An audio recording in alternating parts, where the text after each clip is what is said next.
Whoa, what's wrong with this chair?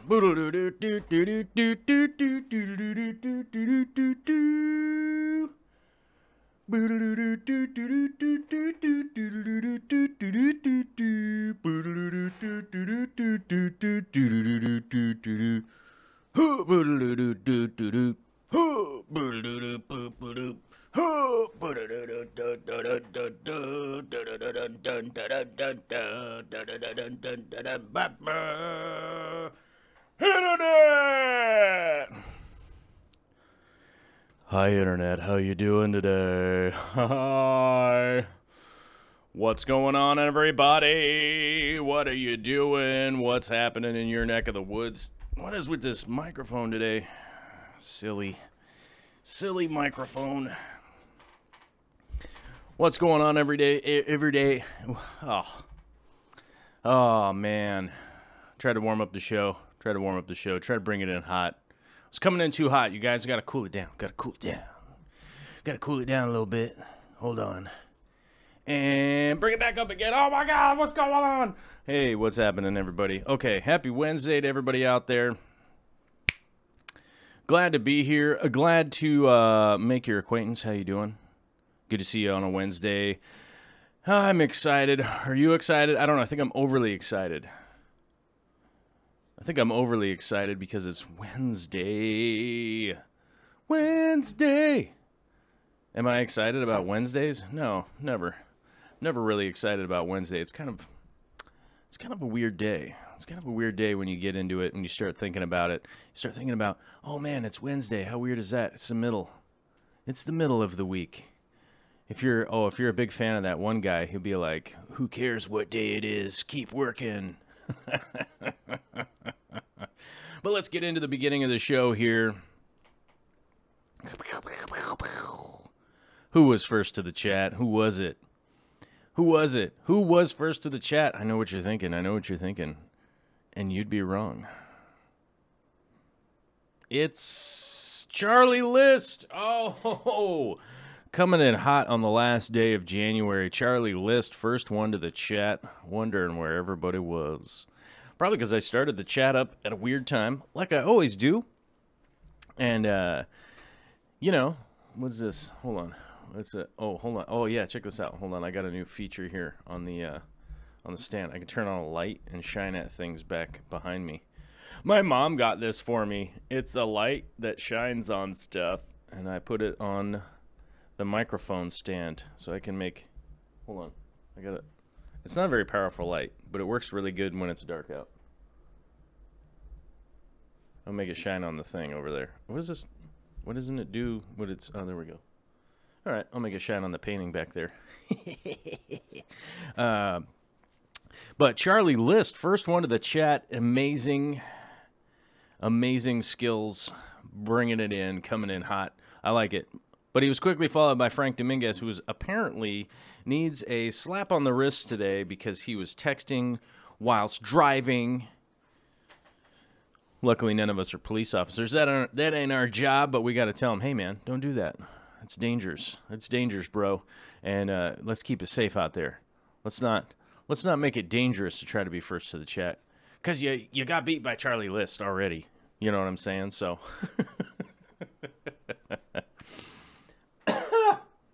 Excuse me. Am I sneezing? Coughing? I don't know. It's a combination of the two. I probably have the cold that a lot of people are talking about in the chat. I don't know. But I'll be fine, I think. Let's see who else is in the chat here. Let's say hi to the Turtle Girl. How you doing? Oh, the Turtle Girl. Gaddis Aquatics, what's up? He's saying what's up to the Fish Fam. How you doing? Mary Corin Shrek is here. How you doing? Good to see you. Oh, I didn't pop out the chat, so I'm like looking over here. My bad, you guys. There we go. Oh, now it looks like I'm looking into the camera, right? Hey, while I'm reading and saying hi to people. Sorry, I'm a little bit out of it today, you guys. It's been another weird day, but that's okay. Marimeth Mabe is here. Good to see you. Long-time listener. Not the first-time chatter. Maribeth Mabe, good to see you. Let's see. Big Texas Tanks is here with the internet. Ernest Borgnine. Hermes Borgnino. What's up, man? Heather from Varuna Aquatics. How you doing? Little Largemouth. Barbara Jackson. Melamoogles here. Rob Hicks Aquariums. Bentley Pasco. What's up, dude? Kevin Keener with a yay. Just a straight up yay. Frank Dominguez with the interweb. Okay, interwebs, interweebles. Aquarium Co-op is here saying that he's going to stop by the wet spot, and if they have any Scootin' Fruity puffers, he's going to get them all. Scootin' Fruity. Scootin' Fruity. He's just making a move on it. What's the other store in Portland? I can't remember the name of the other store in Portland that I went to when I was down there. If Potato's in the chat, he'll let us know. But I would check with those guys too. They might have a Scootin' Fruity puffer. Who knows? Candy Overhauls, what's up? How you doing? Glad to hear you're back home. We'll get into a Candy Overhaul segment here in a little bit. Just a heads up, fish fan. Prepare yourselves. Derek Runyon, how you doing? The famous aquarist. So famous. So aquarist. So much. Fish Girl from Connecticut. All right. You have one of these chairs. Always leans to the right. This chair is a disaster. I'm always sitting on it, painting on it, and definitely abusing it for sure. Chris Thompson's here. Morgan Newby. What's up, Morgan Newby? How you doing? I haven't seen that name in a while. Just saying what's up. Master Beta is here. Slipped into some Steve Miller. Yeah. Scott Schultz is here. Zippy P. Hello from London. Oh, we got to do that. We got to give the shout. Where are you at? Where are you from? Who's here? There's, let's see, live count, 132 of you. Well, that's fantastic. We got 132 people in a room. How crazy is that? That would be crazy, right? Be hot, I think. Peter Test is here. What's up? I got some water onion. Do you have any experience with such plant? Yeah. I would get a little more specific on what plant you're asking about, though. Yes, like either a scientific name or something a little more descriptive than water onion, because typically water onion's a large familia. So if you want some information, got to figure out what you're talking about. Or, I mean, I got to figure out what you're talking about. Otherwise, I might give you bad information. You know what I mean? Let's see. Lumpy Dog is here. What's going on? HC Aqua, how you doing? KP Aquariums, what's up? Jack Betts, how you doing? Oh, Jack Betts, one of our lovely patronizers. What's up, man? How you doing? It's good to see you. Thanks for coming out. I know we're just warming up the show here. We're going to get into a bunch of nonsense here in a little bit, though. Right now, I'm just warming up, just trying to say hi to a few people here in the chat. I know I'm going to miss a bunch of people. It's not on purpose. If I miss somebody, you know, sorry. Sorry about that. It's not on purpose. It's not a purpose. You know what I mean? There's a lot to read, and I don't read so good. Look how old my eyes are. I have to get these spectacles on. You know what I'm saying?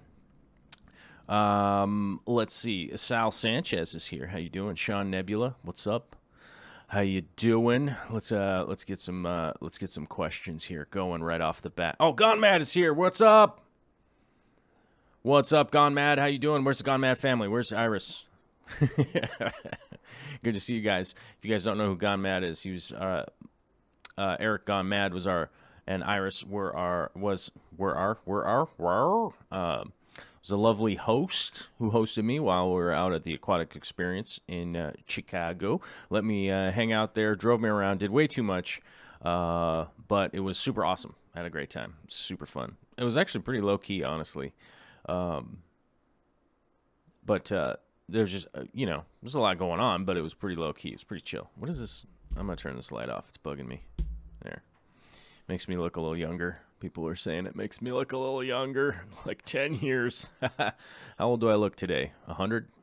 Some people saying there's a new painting in the background. Yes, there's a new painting in the background. I don't know who I'm making that for. I think I'm making that for Vicky. I think I'm making that for my lady because I like her and she's awesome. And I know I went into some gratitude the other day, and maybe I left Vicky off of it, but I would like to remind people that Vicky Toria is the backbone of this operation. She's the whole reason that any of this stuff gets done. Anything ever happens in my neck of the woods is because of Victoria. Vicky Toria. Oh, I'm on the mason jar. I'm on the mason jar coffee today, you guys. It's been brewed in the brewed in the fridge for the last week. I think it's ready and it's pretty delicious.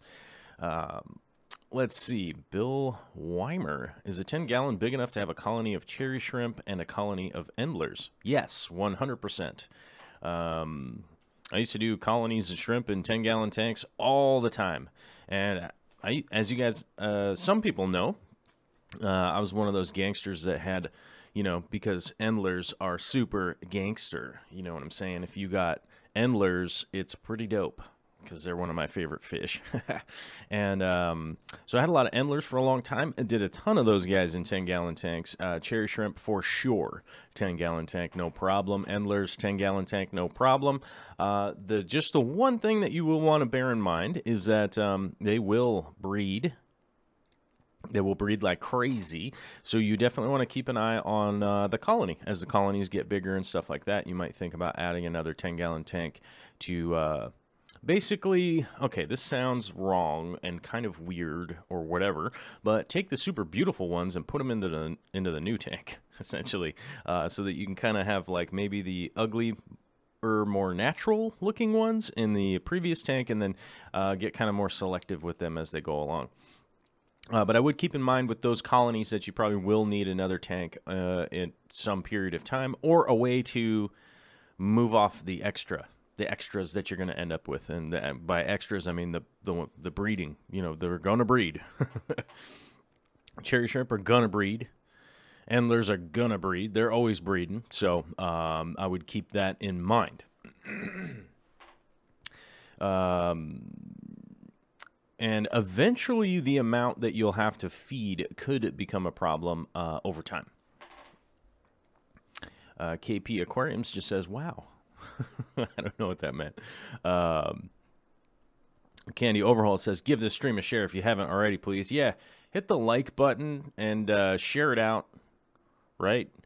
Because I don't know what happened yesterday, but I think the State of the Union address just crushed my channel for some reason. It was like all the analytics and stuff were like going completely normal, and then the State of the Union address hit, and then everything has just been a disaster since then. So yeah, hit the like and the share and all that kind of stuff, and maybe you all missed the short from yesterday. I made a short video yesterday about one of the paintings that is done here, which I still can't tell you who it's for. A lot of people did ask if it was for Corey, if it was for the Real Fish Talk. No, that painting is not going to be at the Real Fish Talk. The Real Fish Talk and stuff like that will have different paintings at it. They'll have different paintings. They won't be.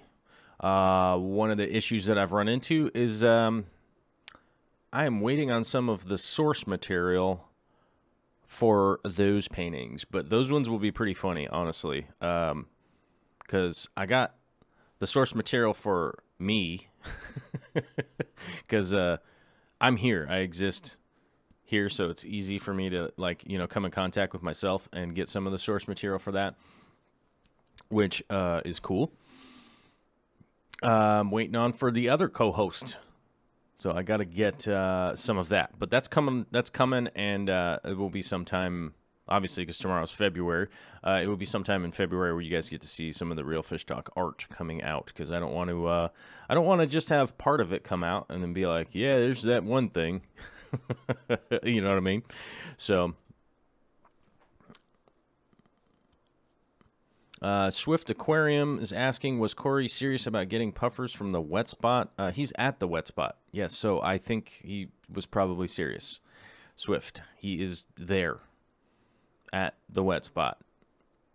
He's in Oregon. I don't know what he's doing in Oregon. He had to drive down there to do something, and will be driving back, I guess. So he's either there, or maybe he left. Maybe it's a clever ruse, and he was already there, and they already had 100 Scootin' Fruity puffers there, and he already got them all, and he's got a big van full of Scootin' Fruity puffers, and it's a clever ruse that he's going to trick all of us, and we'll all be tricked. It's possible. It's possible he could be, and then we'd be like, "Oh man, where'd you get 100 of them?" And he'd be like, you know how fast I breed? But yeah, so as far as I know, he was actually in Oregon today at one point. So I'm guessing that's why he said that. And I know from yesterday's Real Fish Talk, if you guys tuned in for that, it was a lot of fun. That was a fun show. We were talking about the Shodentai puffers, which I like to call Scootin' Fruity, because every time I think, oh, I'm going to say Shodentai, I end up saying Shodeduntu or something, and I sound like an idiot. So I figure I'd just do a preemptive strike and sound like an idiot right off the bat. Just call them Scootin' Fruity. And there you go, Whispering Waters with the Scootin' Fruity. I like it.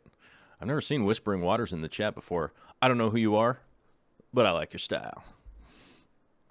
Let's see. Potato. See, I have the credit, but I don't feel like driving over there to scoop them up if he hasn't gotten there yet. Oh, Potato's in the chat. What's the name of the other store in Portland, Mr. Potato Bro?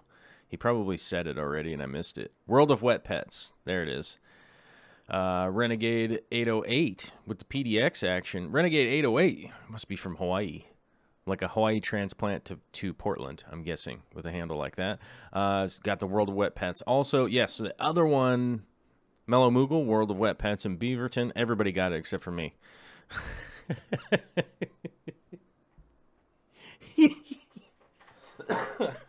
I'm sorry.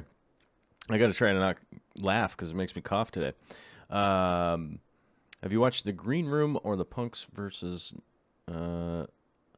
Wushu, I don't know. I don't know if I've watched that or not, but I can't be saying that during the stream because people I'll get demonetized. I've already gotten demonetized like 3 times this week.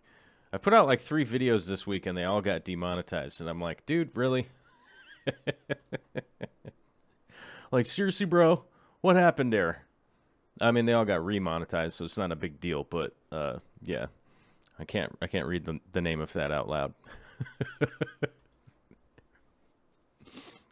Oh, there's Sergeant Tanks. I was waiting for Sergeant Tanks to get here. There were people that were commenting earlier to check out Sergeant Tanks live stream from last night, and I would agree. Check out Sergeant Tanks stream from last night. I think I hit a lot of that on Monday, part of what he was talking about, and let's run into that right now because he is here. A big part of what he was doing in his live stream was talking about Candy overhauls and her awesome son Caleb, who I refer to as my #1 fan. I would believe that Caleb is my #1 fan, and I'm sticking to it. And if anybody else wants to argue with that, feel free, but whatevs. Caleb's my #1 fan. He's a young man out in Montana. I almost said Montana, Washington. Ridiculous. But out in Montana, and has been for the last couple years battling leukemia, which, as you guys know, is it's not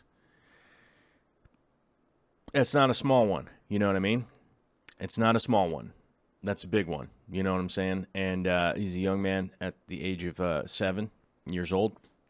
As I said, he's my number one fan. He's the number one guy I give shout-outs to for sure. Mr. Caleb out there. I hope he's having a good day. And if he's listening right now, I have to do a requisite surprises. You gotta watch out. I gotta throw those surprises in there for Caleb, my man Caleb. Now, as on the Monday stream, we shared out a GoFundMe for Caleb that has been going on for the last 2 years. I found out on the Monday show that there was a GoFundMe. It got shared out, and it would appreciate it if you all would take the time and share out that GoFundMe. As I said, it has been up for 2 years. It only got to about the halfway mark, where it needs to be over the last 2 years. And this is one of those situations where I feel it is the worldview doesn't necessarily, well, I don't know how to phrase this correctly, but one of the explanations I've given in my live streams is that living in America, everything costs money. And Caleb happens to be one of those kids that fell under the uninsured. And the overwhelming pressure that goes into dealing with a sick family member, let alone your own child, is extremely difficult to even put into words, let alone me actually be able to relate to it, because I actually don't have a child. So I would never actually sit here and go, yeah, I know what that's like, because I don't.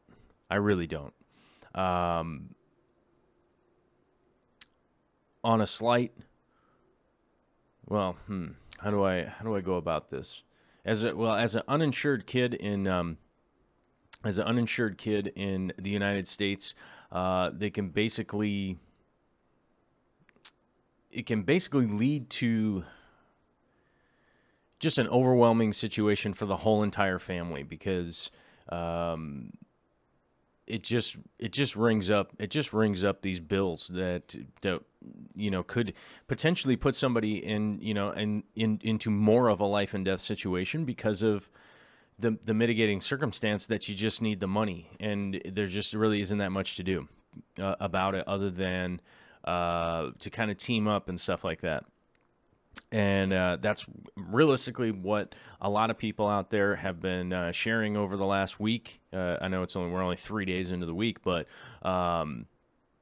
we did a moment of silence on Monday just to kind of send out some good vibes. That's all I'm asking people to do. Send out some good vibes. Share that thing out there. Share it in a real way. Like, go on Facebook and go, hey, here's 10 people I know that could share this thing out, or something along those lines. It's really not that difficult. I don't think it's like a huge ask to try and help out somebody who realistically can't help themselves. You know what I'm saying? It's like, what's he going to do? Pick himself up by his bootstraps? So hopefully we can team up and try and at least get a good resolution here. On a personal note, one of the reasons that I started painting this painting today is that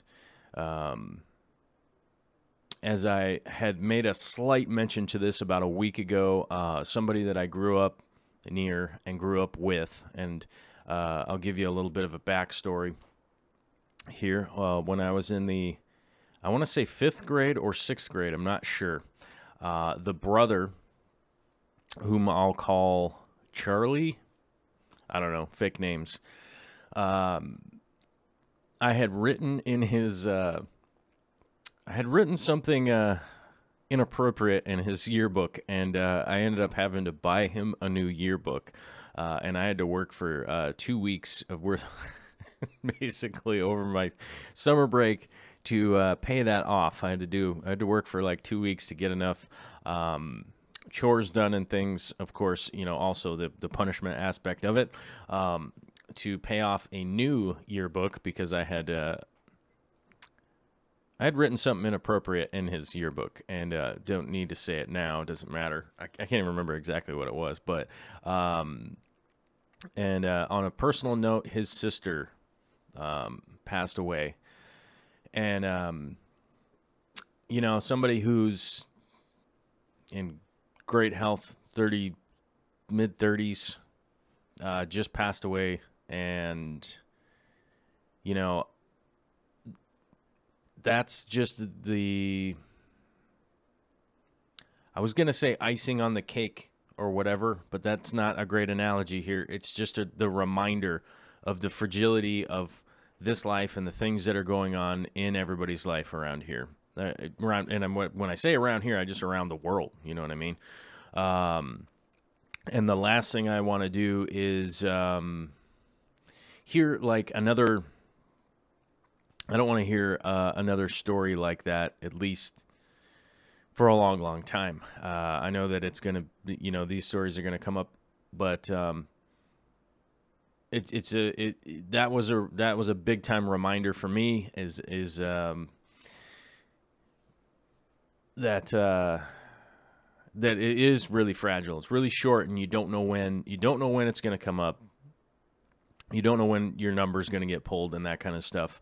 But one of the things that my takeaway from some of these things that are going on is that I don't know when my number is going to get pulled, but I do know that I can do something now because my number hasn't been pulled yet.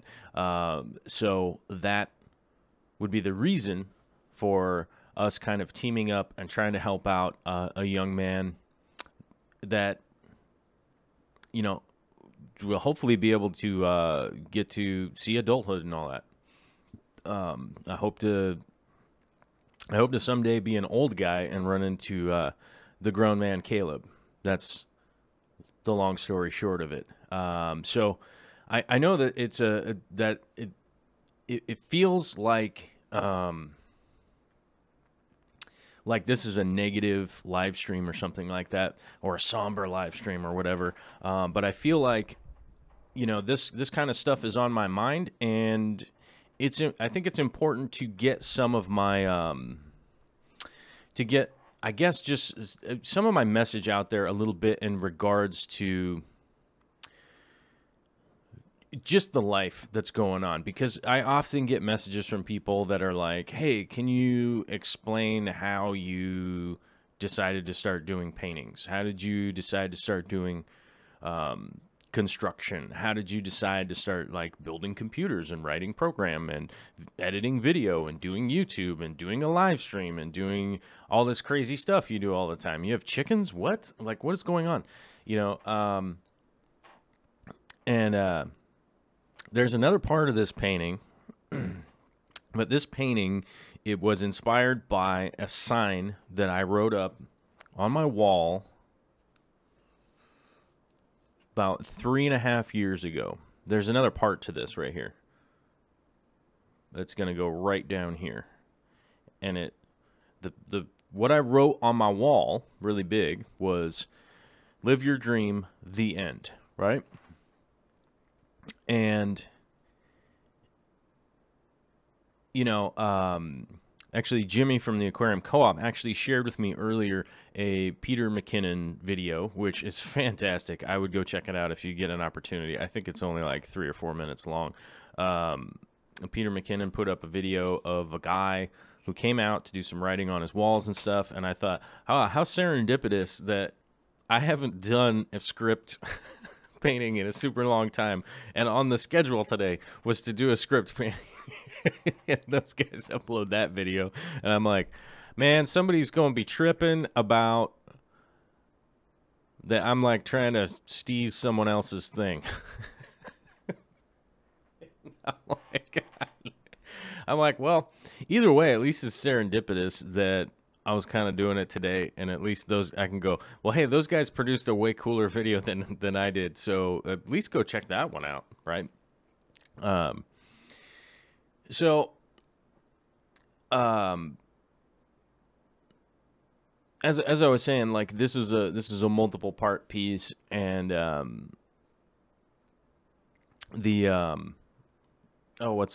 what happened? Oh yeah, those guys put up a video, and it was their video was about just start creating today, even if it sucks, right? And it's just one of those things. This has been rattling around in my head to kind of do this live stream here for a little while now. It's kind of been banging around in my head, and I definitely wanted to talk about some of this stuff at length, and it seems like this is a good opportunity to talk at length because I've signed myself up for a 2-hour show, which we do have some aquascaping video and stuff like that coming up, and we'll definitely get into the goofy portion of the hey, what's up with all this guppy grass? You know what I'm saying?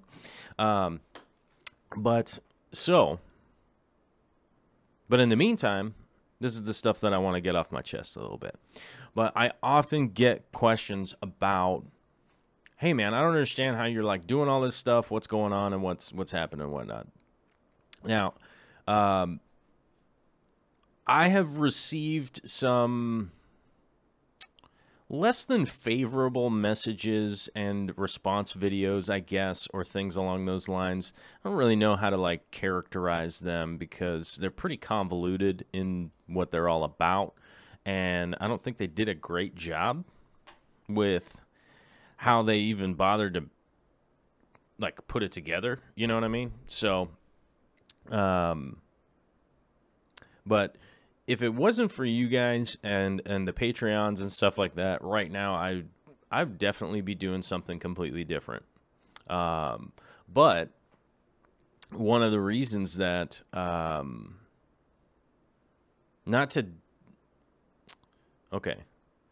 express my gratitude towards the Patreons. It's the last day of the month.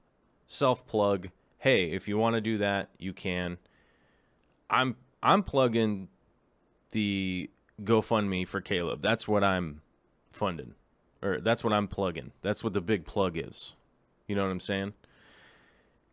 But I want to express gratitude to the Patreons because the Patreons are allowing some of the creative stuff that I do to, I guess, come out in a format that's more important than, or that maybe not more important, more timely than just once in a while, you know, once in a blue moon. So I'd like to express my gratitude to all of the Patreons and all that kind of stuff.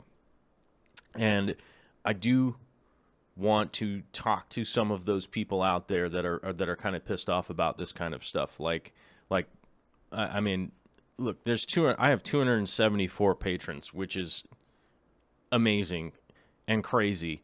And I never would have thought we would have been at this point. I would have never even imagined that we would have gotten to this point where it's like, holy crap, there's 274 people which are willing to chip in a couple of bucks every month and go, hey man, I want you to keep making a show. Is it self-deprecating to think that? I don't know, but that's how my brain operates. I'm astounded by it. It doesn't make a lot of sense to me. I feel like a constant failure all of the time. I feel like I'm constantly not doing well enough. That's how I always feel. And whether that's right or wrong, I can't tell you whether that's right or wrong. That's what's in my head all of the time. I always want to make things better. I always think when I'm done, I feel depressed. I feel kind of directionless, and I'm not really sure what to do. Now, if you go back 20 years ago, that turned into self-destructive, crazy behavior. You know, as a young man, when I felt that way, I didn't know what to do with myself. That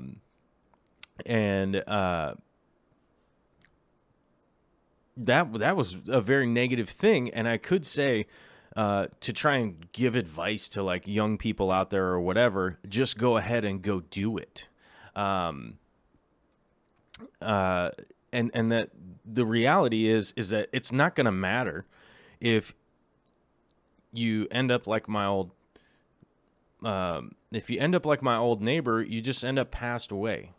And that's pretty much where everyone ends up. And at some point in time, and I could say this is like 3, maybe 4 years ago, that I had some conversations, not with people on their deathbed, but typically the tie-in in literary terms or any of that kind of stuff is typically if you talk to someone on their deathbed and you ask them some questions, what are their answers going to be? And their answers are never, oh, wow, I really should have gone to the office more, you know, or wow, I really should have just hung out in traffic more often or whatever. But I did talk to some people that had many, many years on me, and they said, just go do the stuff that you want to do. And I know that I've always been doing the stuff that I want to do. And when I was a kid, I had an idea in my head that I would be this weird dude when I was grown, that I'd be this weird dude that just knew how to kind of do all sorts of stuff, right? I always had the idea that I'd be this weird, like, mechanic, builder, smart guy who wrote books and did paintings and farmed and did all this crazy stuff. And that idea was in my head, and realistically, I'm almost 38, and so it's taken me to get to this point to realize that I'm about 1,000,000 miles away, but I've definitely come about 1,000,000 miles, and it's been tiny bit by tiny bit. It's been screwing up and failing and screwing up and failing, and every once in a while,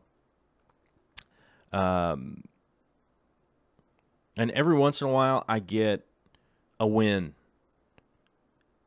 And when I say every once in a while I get a win, it's way more common than I feel, which is, I always feel like I'm failing constantly, and that's how I always feel.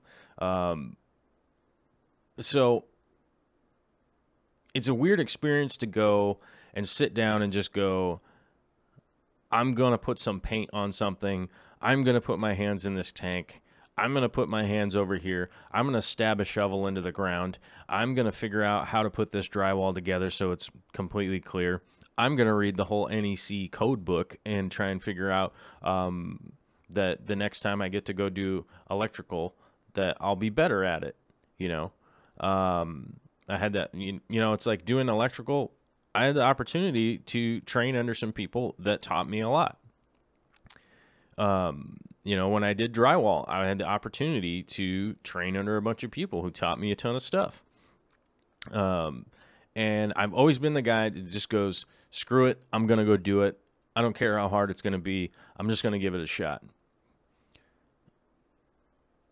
And that is the thing that I could recommend to everybody. You just got to just go do it and screw it up and screw it up and screw it up and screw it up and screw it up and screw it up. And suddenly you realize, like, people are going like, hey, why do you always do this so well? And you go, I don't know. I always screw this up. and they go, no, you're doing good. So if I was to give any advice to anybody out there, I would just keep doing it. I would just keep doing the thing. Just keep doing the thing. Don't stop doing the thing. And if you can't karate kick your way through it, just figure out how to go around it. Figure out how to just keep doing a thing. That's it. Like, keep doing a thing terribly. And before you know it, somebody comes and gives you a medal or something. But I do realize we're going just so far down the rabbit hole right now. And it's mainly just because of this, all the stuff that's going on. Michael Moncourt says, just keep swimming. That's pretty much a good way to put it. Sergeant Tank Pet says, need much more humility within society. Humility is what begins the building blocks of character. Also, for young individuals, I would encourage to work for at least 4 or 5 years for nothing in return. It's pretty much one of those things. Oftentimes, when I start to look in the backstory of the people who are complaining and just generally have just this negative attitude. It's like, yeah, but look at how many people are holding you up. Is it tax dollars that built your building? Is it tax dollars that went into this? Is it, is how many people are handling the things that you don't want to handle? Like, you think cheeseburgers just fall out of the sky, or did somebody make that for you? And just stuff all the way down as simple as that. Like, you probably didn't milk the cow this morning, And there's a lot of people doing that stuff.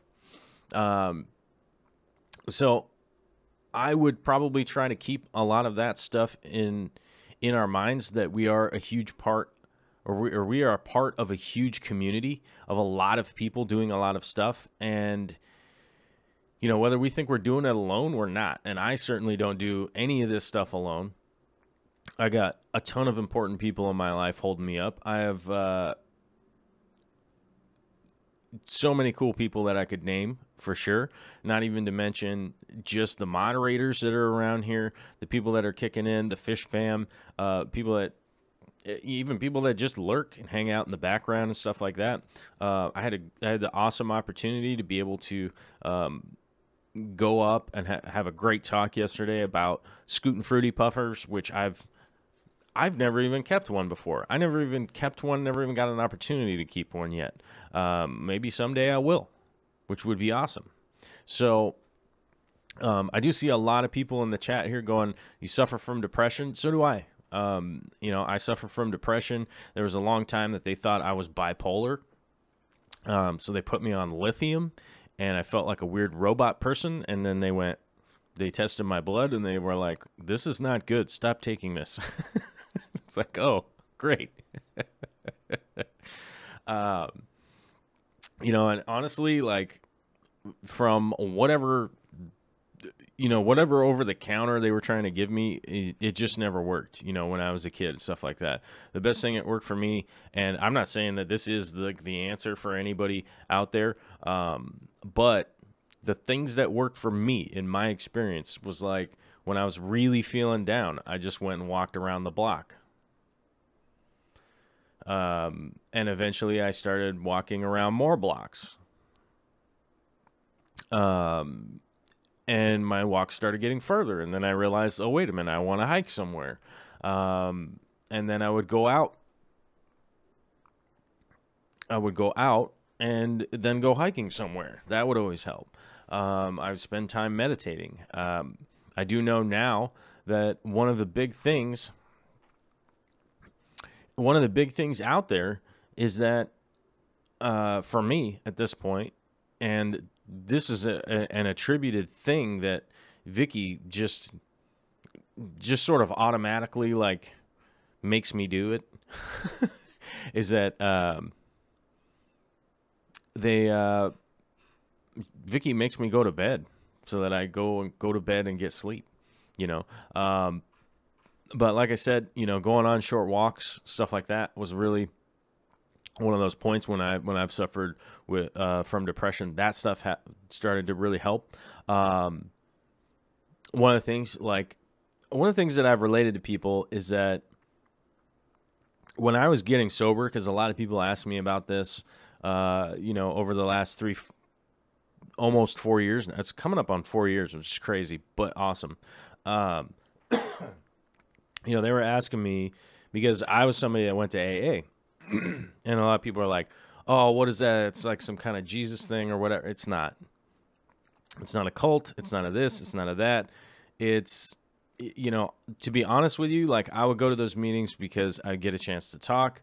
I get a chance to talk to people that would be able to give me, sort of the path to start to work through some of my stuff. And yeah, I also went to a psychiatrist. I went to other meetings and stuff like that. But, and that stuff's free. Okay. Maybe you could go to an Al-Anon meeting, which is just, or maybe you could find like a different meeting like that in your area. It's free to go. Like, the only thing I had to do was just go there. And definitely have an opportunity to talk to some people about some stuff that's going on, like I'm tripping about this or whatever. And, maybe you don't want to be like me and just come out and talk about all the stuff that's going on the internet or whatever, and all that kind of stuff. I get it. I understand. And you know, for me at the time, it was like, you know, I had to go to these meetings and figure out what to do and get some advice from people that it had things going on, but they were so much further down the road, right? So much further down the road for me, and go, yeah, man, here's a little bit of advice. Like, try this out, try that out, try this, do this. This worked for me, blah, blah, blah. So, and, you know, like, I'm no expert. I'm just sharing some of my experience with my life and things that I did and things that I do. That kind of stuff definitely helped. I also would go, I'd also meditate and things along those lines. And oftentimes, like, just a 10-minute meditation or whatever is enough time for me to get, you know, for my brain to get sorted out a little bit and go, okay, what's at the top of my list that needs to get done? And I'm just going to go do that, whatever it is. I'm not going to worry about any of the other stuff. I'm going to go do this one thing. And I used to also make actual lists, right? This is something that doesn't have to do with rehab. It doesn't have to do with recovery. It doesn't have to do with depression or any of that kind of stuff. This just has to do with a regular old, like, humdrum day, you know? When it's just a humdrum day of, like, you know, well, here's Wednesday, and Wednesday's bumming me out, right? Because today's Wednesday, so let's just use today as an example. And, like, Wednesday's bumming you out, and you can't figure out what you're supposed to be doing, and you know that there's a lot of stuff that you should be doing. I want you to remember one thing. I want you to remember this, is that you go get a piece of paper. You got to do this analog. You can't do it digital. You know what I'm saying? You got to do this old school. I mean, not super old school. You don't have to get a chisel and a hammer, if you know what I'm saying. You don't have to go caveman. But go analog. Get a piece of paper. Get a piece of notebook paper, legal pad, what, I don't care what you want to use. Mine's right here, and I'll actually show it to you. My piece of paper is actually multiple pieces of paper. Check this thing out. This is super awesome. It's actually a cork-bound journal, and I'm not going to show you any writing in it, but it's just it's got, you know, it's just lined paper in here, and there's just nothing on it. Full disclosure, I believe I got this at Barnes and Noble. Somebody got me a what is that? What's that called? Like a gift certificate for Christmas.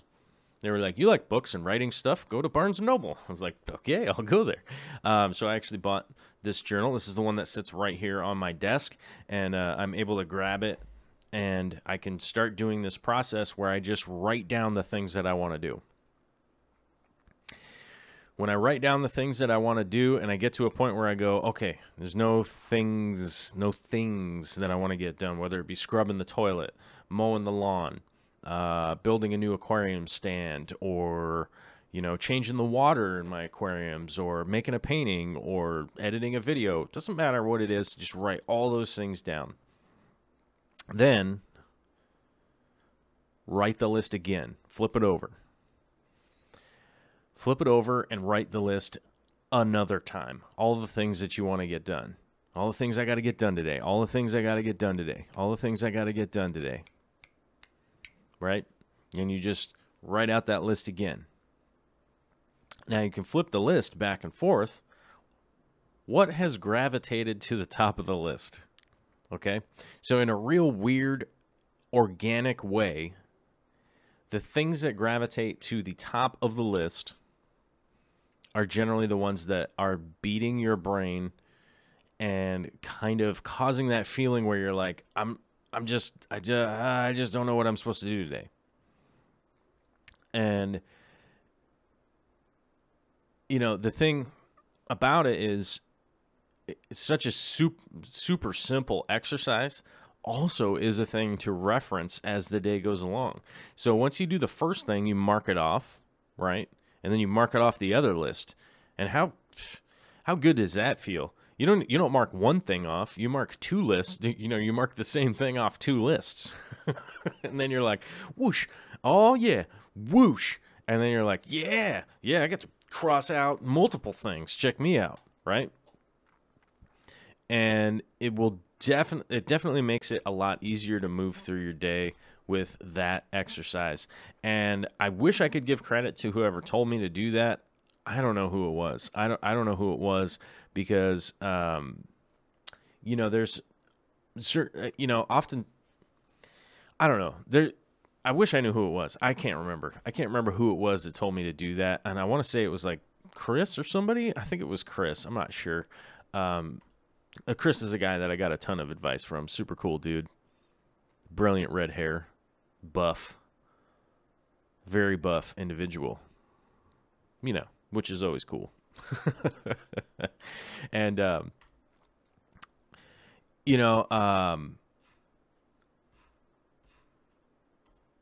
there was, and actually it kind of pops into my head. I think it was Chris that gave me that advice.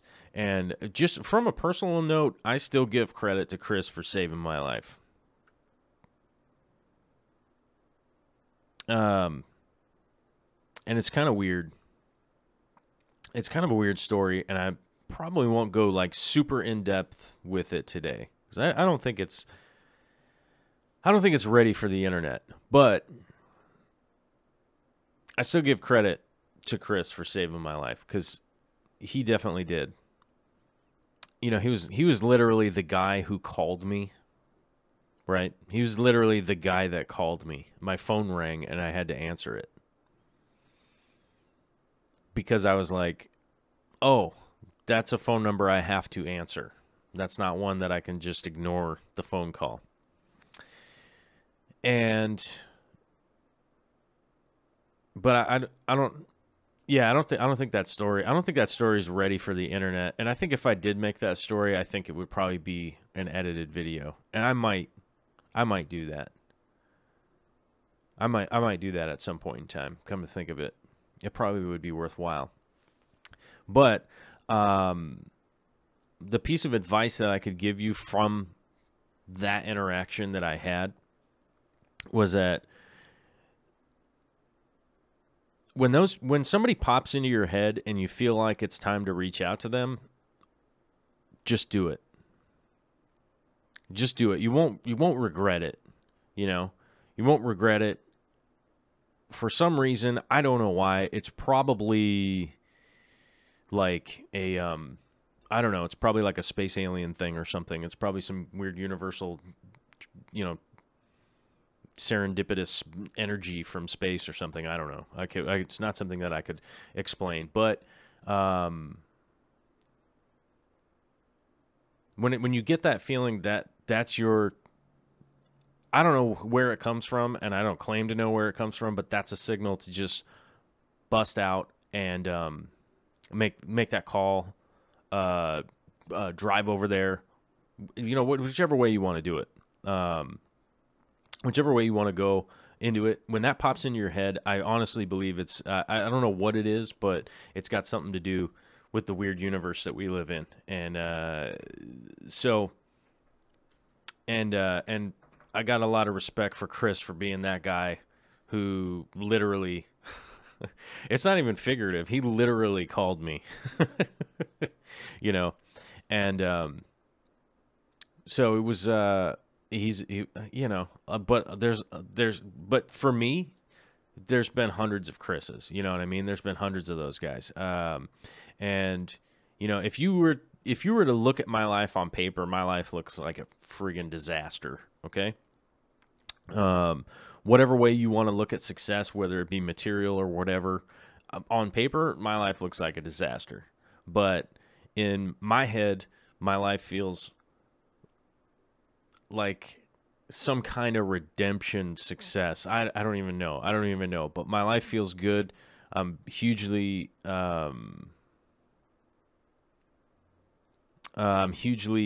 appreciative of the position that I'm in.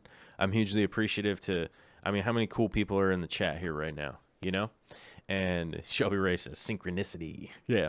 I used to write that on things inappropriately. Oh, and speak of the devil, so stuff like this that I used to come up with, I would probably end up in the past. I'd probably end up not sleeping all night, staying up, and like writing this under a freeway overpass or something at like 4 in the morning, which is not recommended. Do not do that. To anybody out there that I love graffiti art, okay? Like, I'm a huge fan of it. There's a much better way to go about it than doing it where you don't want to do it. This is just one artist to whoever else out there. There's a much easier way to do it. Not even to mention that you could get paid to do it. You can get commissions to do it. Just go around and ask people. That it's just so simple. There's a local artist here who's not like a graffiti guy, but he goes by Henry. Just Henry. If you look up Henry Artist Seattle, he is a perfect example. He just walked around, knocked on people's doors. He had a small portfolio with him, and he just said, "Hey, can I paint that fence out there? Or can I paint your house? Can I paint? Do you have anything that you'd let me paint? Your garage?" And to be honest, if you drive around Seattle now, you can see that guy's murals all over the place. He gets paid a lot of money to do it, and he gets to do giant murals all over the place. So it's just a much easier way to go about it. Me, I choose to go about making canvases here in my office, probably because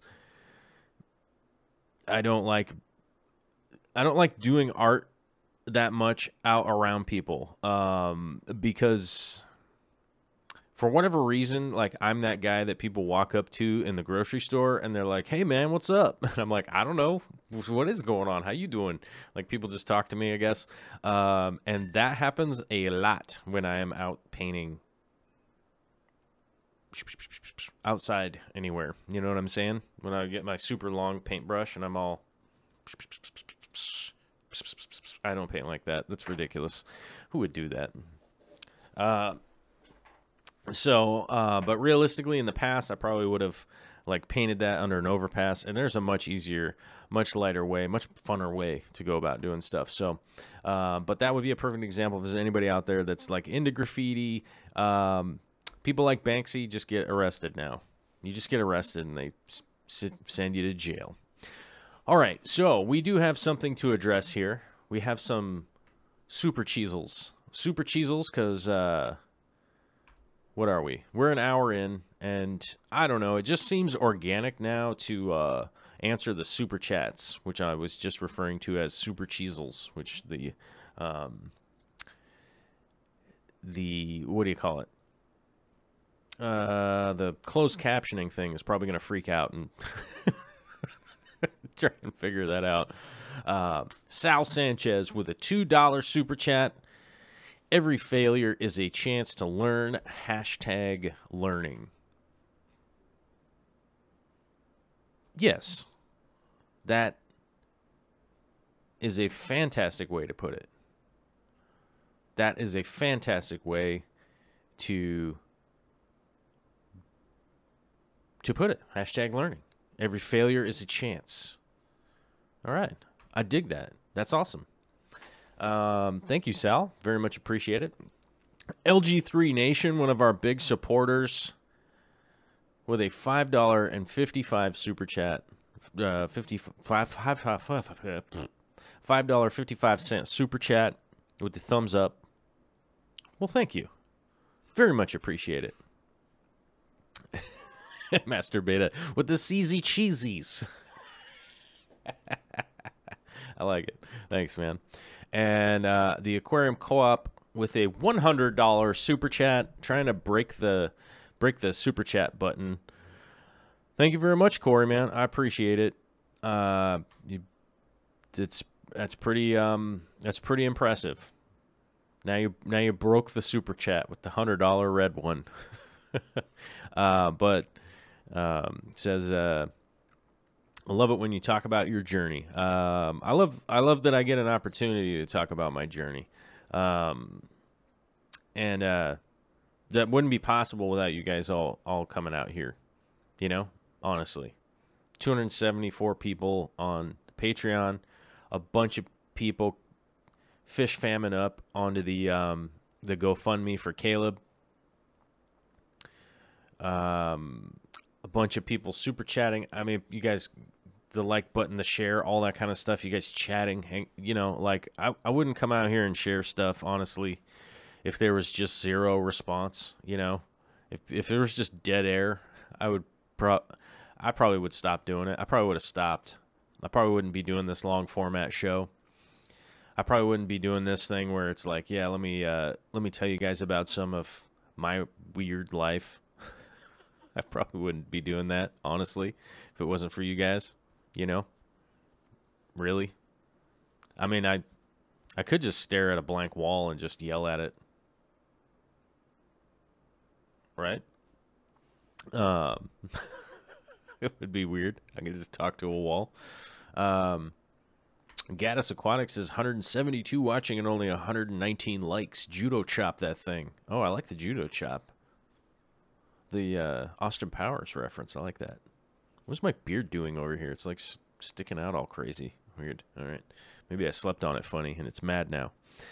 Michael Faulkner with the $5 super chat. All I can say is thank you. Fish Fam has your back, Caleb. We love the Overhauls family. Overhouse. I always say...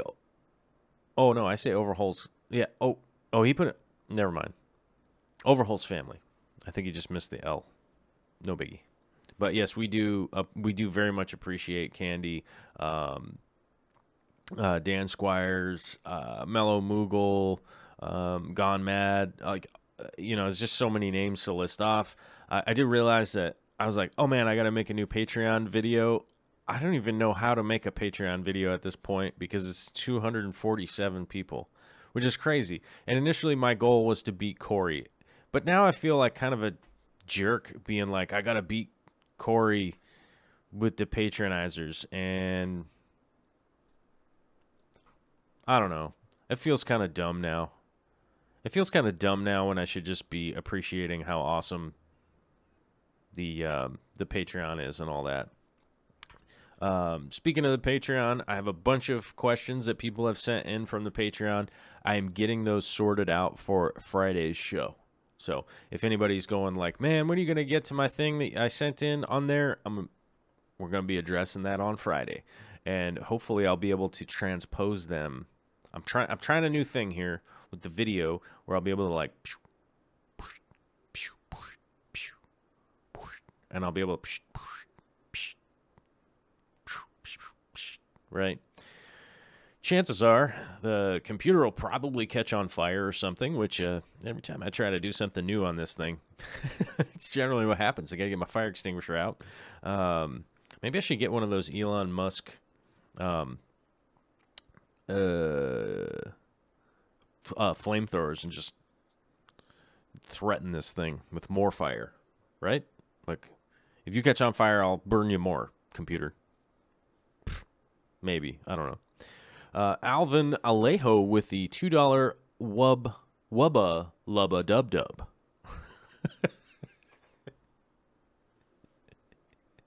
I was trying to read it and get it ready in my head, and then I realized this isn't a combination of words that I ever say out loud.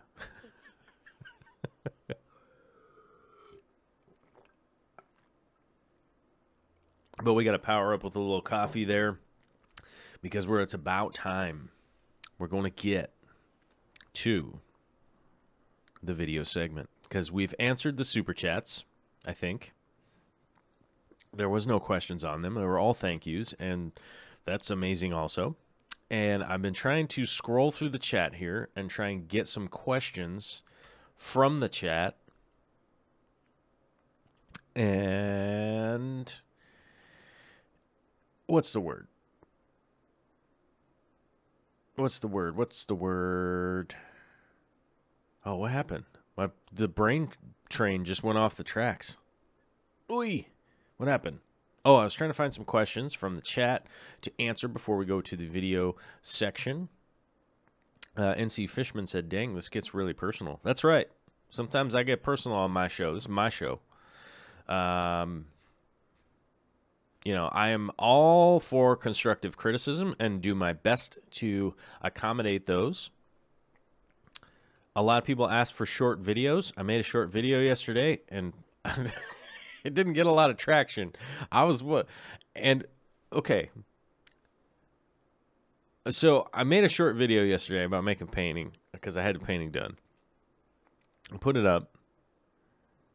And I love constructive criticism. I'm somebody who tries to take in constructive criticism. I normally just throw the, people that are like, your face is ugly. I'm like, yeah, whatever. Just get out of here. I don't worry about those people. I just throw those comments aside. But constructive criticism, I try to do that. And I've been working really hard to get more short videos up. And it is very hard to like shoehorn them into...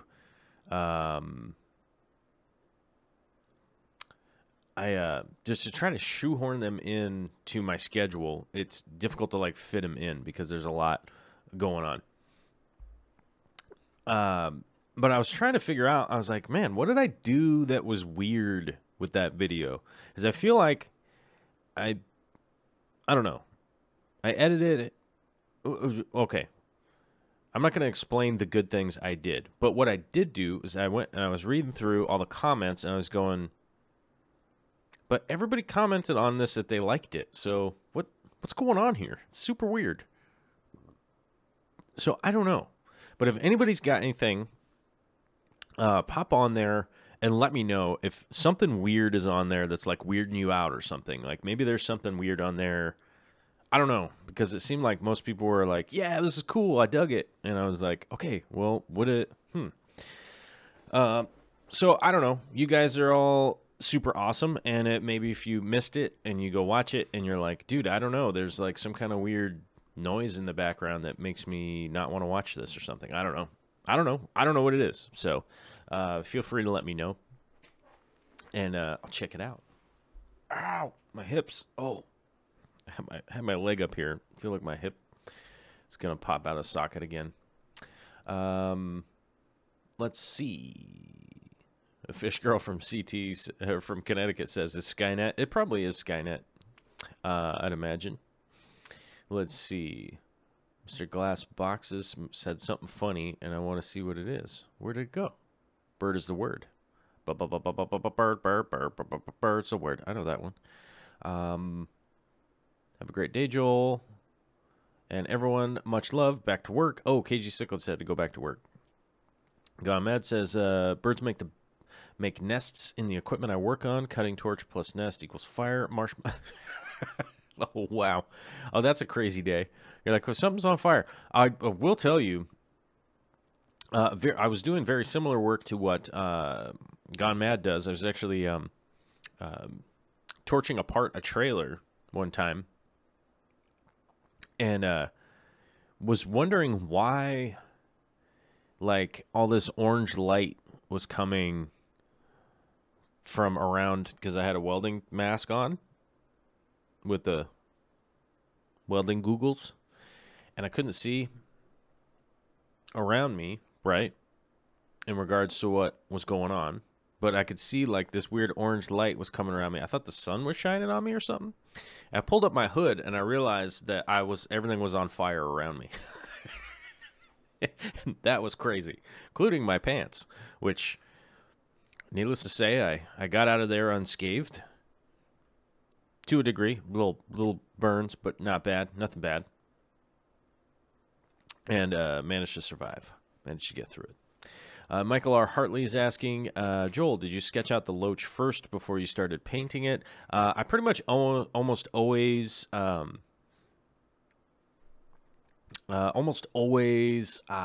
the word?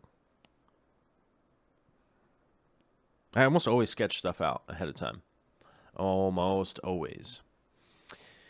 Let's see. Oh, Jeff Rose Fish Keeping with one of my favorite avatars of all time. I definitely want to make one where it's me and a beard and an outline, kind of like that. I don't know. It feels vain to make that for myself, though. Maybe I can get somebody else to make one. That might be cool. Let's see. Jeff Rose Fish Keeping, though.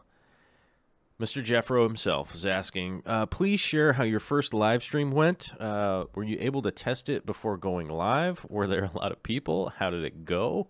Let me see over here. I'd have to go to the video manager. Oh, hold on. I know how I can look this up really quickly while we're still live, and it's actually not going to be that difficult. Well, if it would open the playlist, man. Oh, there we go. I was clicking the wrong button, you guys. So let's see. We need to go all the way to the end of this list, and this list doesn't have it on here. How cool is that? Sweet. How sweet is that? I thought I was going to figure out like the easy way to do it. How-to videos. Let's see here. Oh, we're going to have to do this the hard way. 7 maybe. Hold on. This is going to take just a second. I'm going to try to keep talking while I'm looking this up. Oh, wow. I have to go way back. We have to go way back into the depths of madness and mayhem. I don't know. Maybe somebody could look it up for me. I think the first one I did was, I want to find it, 2014, I think. I think it was 2014 was the first one that I did. I think in like June. Oh yeah, there's some stuff from 2015. There's January 1st, 2015, and that was not a live stream. Let me see. I don't know if this is entertaining. I don't know if I'm entertaining anybody right now. I bet we probably lost a bunch of people. They're like, what is this guy doing? Is he just looking through his thing? And I'd be like, yeah, I am. I don't know. It's in here somewhere. Maybe somebody could find it. I know that it's uploaded and it's still public. I know that you could find it. Let me see. Where's the... I might be able to... I don't know. I can't find it. Maybe one of the...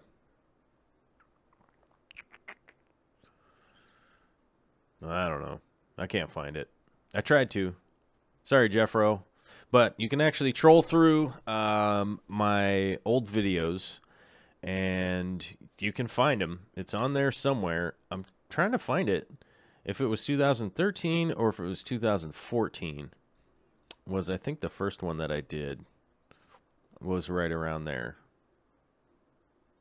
Maybe yeah, maybe no. I don't know. I'm not finding it here as I look through. It's not 2012, but look at that craziness from 2012. Whoa. Okay. Well, either way, I've been uploading for a long time into the old YouTubes here, and I can't seem to find it. As I said earlier in the week, my goal is to try and get past 10,000 subscribers because I've been on here for 10 years. I'm trying to get past 10,000 subscribers. So if you know anybody out there who desperately wants to subscribe to a weird channel, pass on the word. The Turtle Girl says, your first video is called House Walkthrough on 1/13/2012. Not sure when the live stream was, though. That's the first video that is actually on the internet. You'll have to find my first live stream. It's somewhere in there, but they can definitely find it. And you can look at it, and you can find out how many people were in there. It wasn't very many. It was basically me talking to a wall. which I did bring up earlier in this show that when I mean, I could just sit here and talk to a wall for a couple hours, which would be weird. But the whole reason for showing up here is you guys, anyhow. You know what I mean? Like, so otherwise, maybe I would just talk to the wall and listen to metal all day and do whatever. But so let's see. Oh my God, I thought he already had that many subscribers from Narwin. No, we're still short of 9,000. I was checking this out earlier. I have, hold on, let me check the thing here. I have 8,925 subscribers. which seems, I don't know. It's pretty awesome, though. I think it's pretty cool. I mean, I'd like to get over 10,000, but whatever. I mean, there's been like 200 people in here watching the live show, so I feel like that's a win enough, you know? So it's all good, you know, as far as all that kind of stuff goes. But anyhow, I've been rambling on here like a jackwagon, so I might as well go to the video segment and continue to ramble on, and I'll get smaller down here in the corner. Oh, what are you? Quit spoiling it, video. We got to start at the beginning.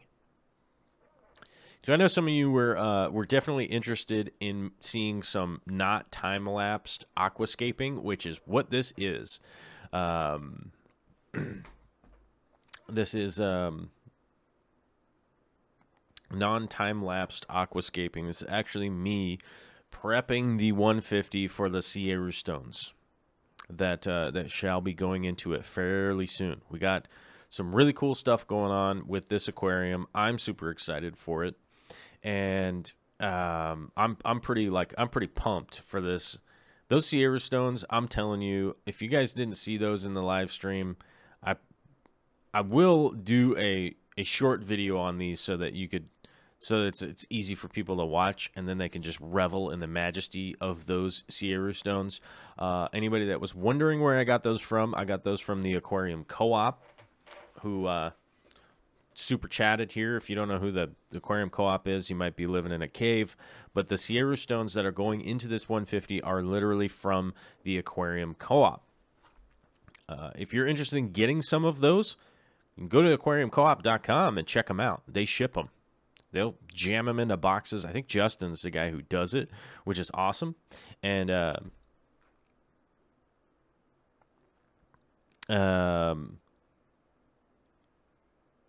yeah, I think Justin is the one that does them. I know you guys got to meet Kaylee a bit yesterday, and but I think Justin's the one that jams them into the boxes and sets them up. And he's kind of a wizard with that stuff. I'm kind of a weirdo when it comes to that stuff. I probably wouldn't be able to get them into the box. The box would probably explode, get crushed. I don't know. Maybe it'd get moist. I don't know.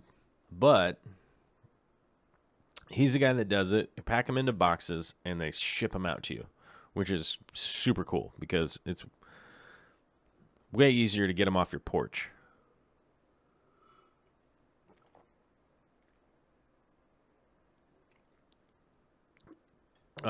It's way easier to get them off your porch than it is to go, carry them around from a store and do all that kind of stuff.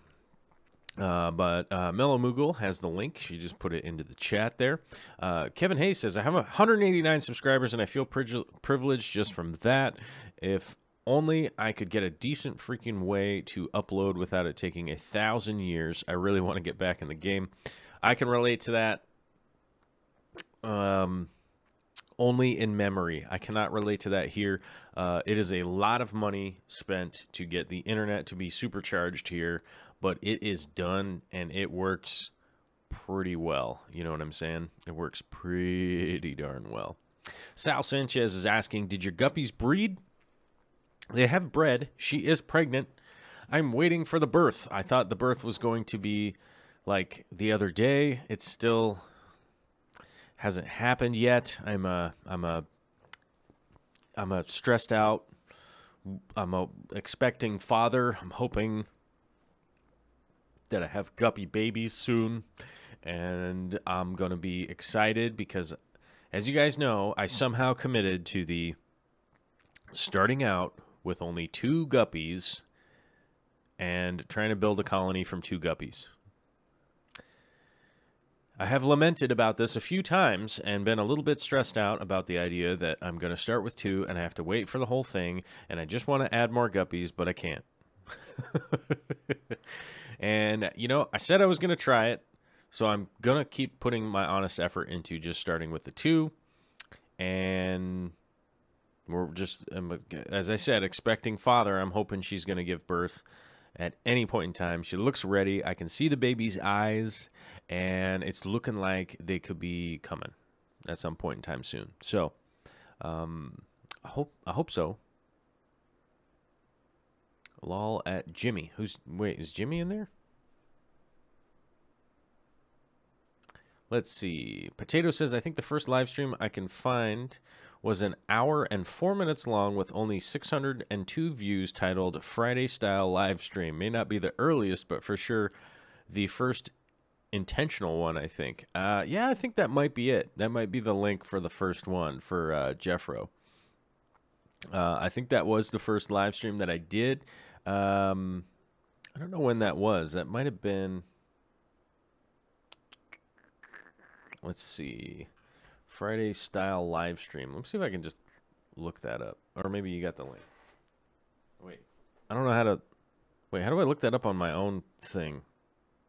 Gosh, I've never tried to do that. I don't know. Let me see if I can't find it. I want to find it and link it. Now I'm interested in that question. In that question of what was going on there. But yeah, I don't know. Famous Jones says, I use Sierra stones in my brackish tank because I read it raised pH. Yeah, it will raise your pH up a little bit. In this aquarium, it's really not going to be a huge issue because there's a ton of stuff in here bringing the pH down. So it's actually going to help balance it out a little bit for me and keep it nice. Keep it nice and easy, you know what I'm saying? Keep it nice and easy. But yeah, Sierra stone will generally bring it up a little bit. It will bring the pH up just a bit. Nothing too crazy, though. Let me check through the chat here a little bit. Barbara Jackson, it'll happen. I started with 3 last spring. And if you see my Instagram today, now there's 1 billion guppies. Well, I'm looking forward to the day that I have 1 billion. That's the day I'm looking forward to. I'm kind of tired of being in the day of having 2. I would like to have 1 billion. Thank you very much. That would be cool. Although I did escape a tank yesterday that had 3 guppies in it. So that was a bit of an upgrade. Escaping a tank with 3 guppies in it.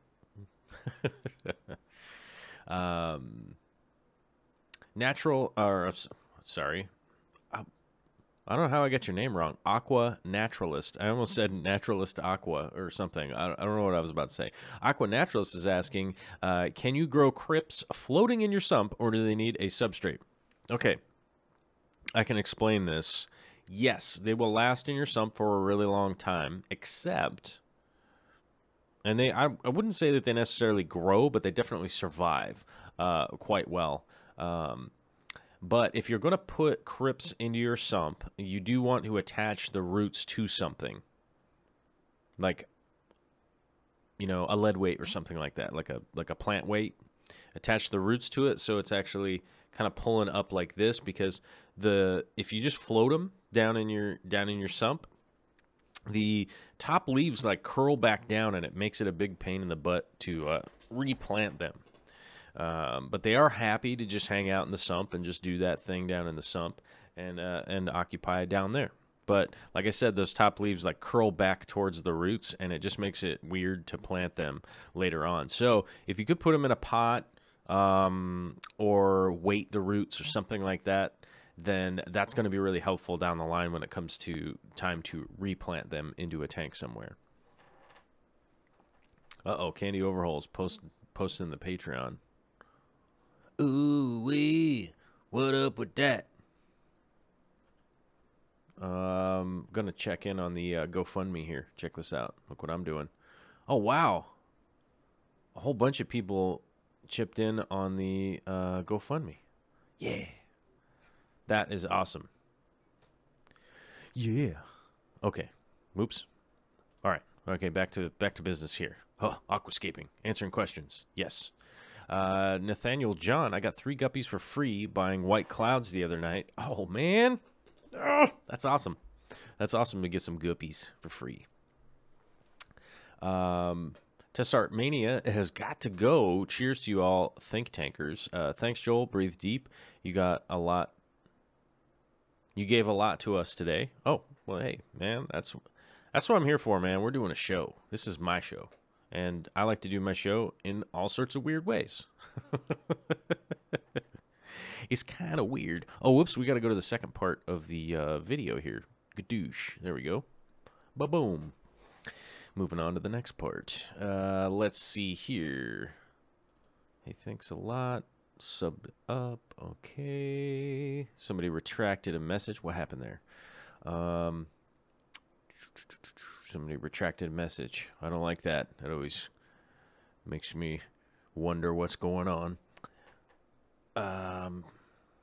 Nathaniel John says, they are so tiny they don't even know what color they're going to be yet. Oh, so they're babies. That's not bad. It's not bad. LG3 Nation, I hope all the guppy babies have goatees. Then we'll really know who the father is. Oh. They have to grow up before they get their goatee. You know what I'm saying? Let's see here.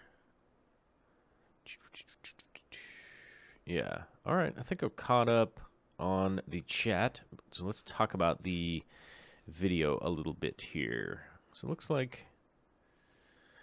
Yes. Okay. Looks like we got through the chat. Looks like we got caught up on the questions in the chat. And... Oh, Bentley Pascal. I'm on the quest to see if I can get my albino koi guppy fry raised up and breeding. They're finicky little buggers. Oh, as a reminder to Bentley, you guys send me some pictures of that sump that you have. I want to check it out, or if you still have it. And check it out. LG3 Nation with the message retracted message. I see what you did there. A little copy and paste action. Gaddis Aquatics. Actually, I haven't answered that question yet. I was asking, you probably answered, but what plants are you pulling? All right. As I mentioned, the 150-gallon shrimpscape here, which is a shrimp aquarium, shrimp mayhem, shrimp thunderdome. I don't know. It doesn't have a name. I don't ever really name my aquariums. I think it's weird. But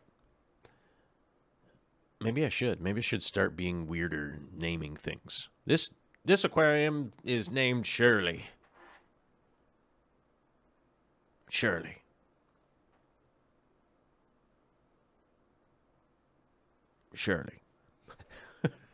But one of the big problems that I have with the continued scaping of this aquarium is the guppy grass. And I know that Mr. Potato is going to be super upset that I'm pulling the guppy grass out of this aquarium. It's just not fitting with the scape. It's growing too relentless. It's just going hammer town. And it's just growing all buck wild. So I do have to get some more of a cohesive scape plan to this. Speaking of that, I have Drew Schmidt is sending some sending out some rosefolia, and that should be at the aquarium. He mailed it to the aquarium co-op. And wait, where'd that go? What? This stupid thing. There we go. Let me get rid of this. There we go. Track a package. There we go. Yep. Let's see. Expected delivery Thursday. Oh. Well, I hope it actually gets there Thursday because it says by 8 p.m. Not cool. Wait, what? Ah! What is this doing? Okay, well, I guess it should be there. I hope it's there tomorrow. We'll see. I hope it's there tomorrow. Some rosefolia, which actually be going into the rosefolia will be going into this aquarium. And as you guys can tell, I do have kind of a mishmash of plants and things going on in here, mainly because I didn't have like a huge plan ahead of time to necessarily like set this up in one very specific way. Boom. See that big old Java fern there drop down? We'll talk about that in just a second. But I didn't have a huge plan to how I was going to do this scape. I kind of just let it happen organically. I did have some sketches drawn out for what I was going to do with the driftwood ahead of time, and I made a bunch of driftwood bases and stuff like that. Put those in, and then I've been adding plants ever since.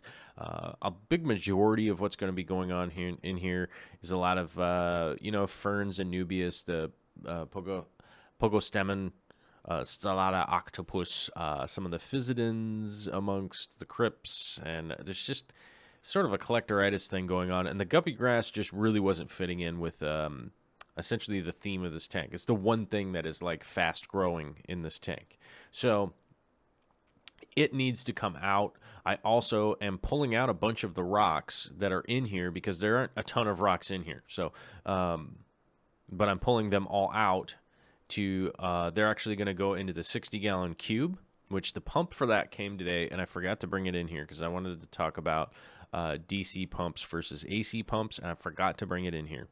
And it's way off, so I can't really go get it because it's way far away, right? But it was pretty important to get the guppy grass is going to be the first thing to come out, then the rocks, which I'm getting those out of the way.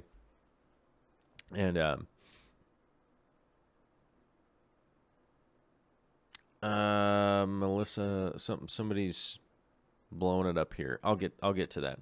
I'll get to Melissa's question, yes. But I needed to get the guppy grass out of here, which is what I'm pulling out right now. I'm just doing a little bit of cleanup there with my fingers, which I got a short video of that coming out because I did a poll, and somebody barely won out with the aquascaping tools video, so that will be coming out probably Saturday morning, so I'd look forward to that. And so hopefully I answered that. Grumbool says, hi, thank you for doing these shows. I appreciate them. Hey, as I mentioned earlier, it is it's my privilege to be able to do these shows, and thank you for coming out, because I bet there's some people out there watching some of my old live streams back in the Dizzy, and they're like, 5 people? He's talking to 5 people. Crazy. Might as well just conference call. Candy Overhaul says, if you open YouTube in browser on your phone, you can super chat from Safari. Oh, yes. Mellow Moogle says, heck yes, aquascaping tools, very excited. Turbofish, go through Safari, you can. Borg Aquatics, oh, okay. Let me see. Melissa Coleman was asking a question. Hashtag flu balls tripping. I changed my substrate in my cherry shrimp tank, and my pH is crashing from 7.8 to 6.4. What gives? Should I have used crushed coral? Should I use crushed coral to bring it back up? Oh, that's why, because I was reading, Bentley was talking to me about how he lost his tape measure, so I was reading that. Sorry. But, yeah, one of the good things about Stratum is that it actually brings your pH down. It's going to buffer it down, which can be problematic for some people, you know, depending on what you want to do with it. With cherry shrimp, and I know a lot of people will be like, you know, they'll say I'm tripping or whatever. But cherry shrimp, I would not be super concerned about the pH. I would just be more concerned about the water quality, temperature, and then just stability of the pH. So if it has dropped down, I would bring it back up a little bit with crushed coral, but I would just be shooting for 7. I would just be shooting for neutral water with cherry shrimp. It's definitely going to be the biggest thing going on. Oh, I don't want to answer that.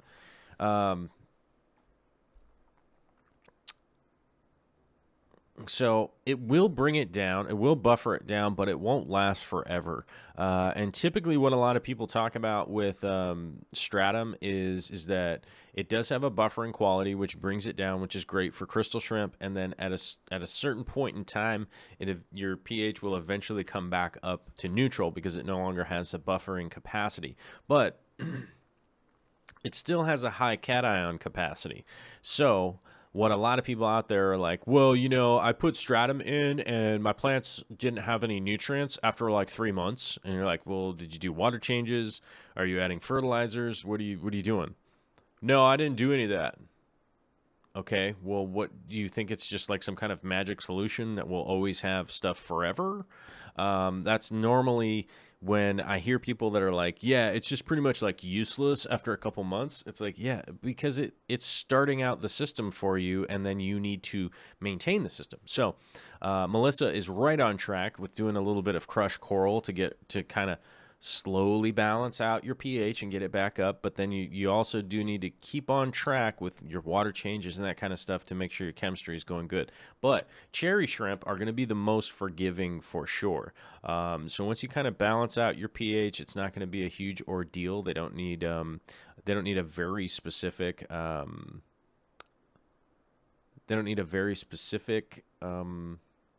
pH necessarily. There's a pretty big range that they can be in as long as your temperature is good and you're keeping your pH stable and stuff like that. You'll be fine.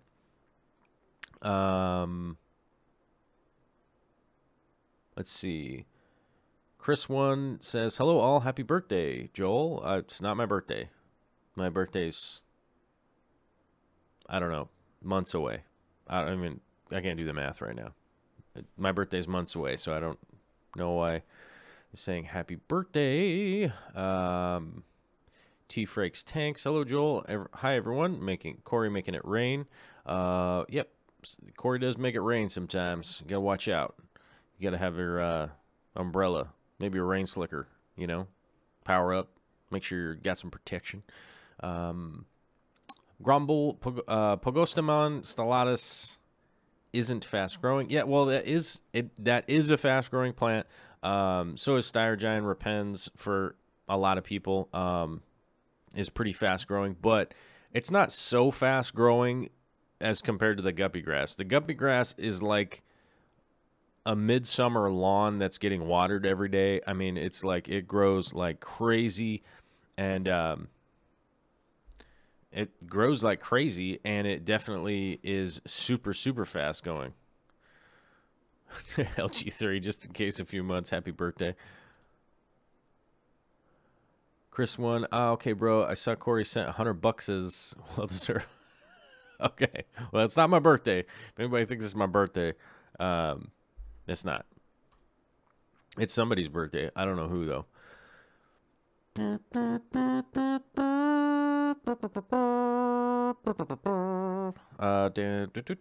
Let me see here. Try to catch up with some of the questions. Somebody was asking me, Chicken Parm 152, can you explain Biohome Ultimate? Biohome Ultimate is a biomedia. And in my experience, the super expensive, high-priced biomedia is pretty much a waste of money, honestly. It's not going to do anything magic for your tank. It's not going to save anything. It's just a porous material where bacteria can hang out. And I don't know. I would look into who is selling that. It would be my advice. I would take a deep look into who's selling that and what they're about. That would be my advice. But that material is just a porous material. I actually...